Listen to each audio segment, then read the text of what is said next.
അന്യമത വിശ്വാസ ചിഹ്നങ്ങൾ എന്ന് പറയുന്നത് നമ്മുടെ ഹൈന്ദവ ഭക്തരിൽ ചിലർക്ക് ഇങ്ങനൊരു പ്രശ്നമുണ്ട്.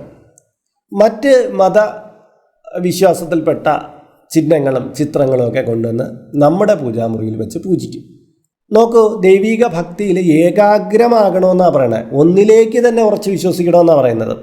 ഏകാഗ്രമാകുക എന്ന് പറഞ്ഞാൽ ഒന്നിലേക്ക് തന്നെ ഭക്തി ഏകമാകുക. ഇപ്പം കൃഷ്ണൻ, വിഷ്ണു എന്നൊക്കെ പറയുന്ന നമ്മുടെ ദേവതാഗണങ്ങളിൽ തന്നെ നമ്മൾ ശ്രദ്ധപൂർണ്ണമായിട്ട് കൊടുക്കുക.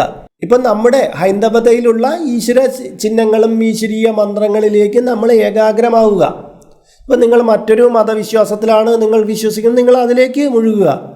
അല്ലാതെ ഇതെല്ലാം കൂടെ കൂട്ടിക്കുഴച്ചൊരു അവിയൽ സൃഷ്ടിക്കാതിരിക്കുക. നിങ്ങളുടെ പൂജാമുറിയിൽ നിങ്ങളുടെ വിശ്വാസം, നിങ്ങൾ ഏതിലേക്കാണ് ഏകാഗ്രമാകാൻ ഉദ്ദേശിക്കുന്നത് അത് വയ്ക്കുക. മറ്റേ മതസ്ഥർ അയാളുടെ രീതിയിലായിരിക്കും പ്രാർത്ഥിക്കുന്നത്. നിങ്ങളുടെ മതവിശ്വാസങ്ങളെ കൊണ്ടൊന്നും അവിടെ വയ്ക്കാറില്ല.